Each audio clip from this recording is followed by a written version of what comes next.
É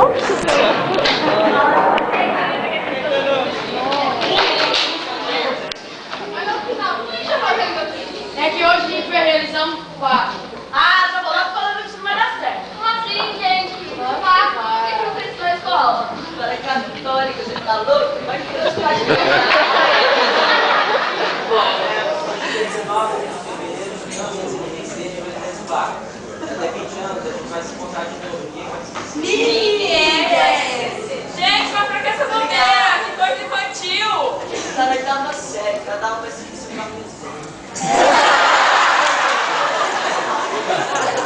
A gente vai se reencontrar daqui 20 anos e lembrar do passado.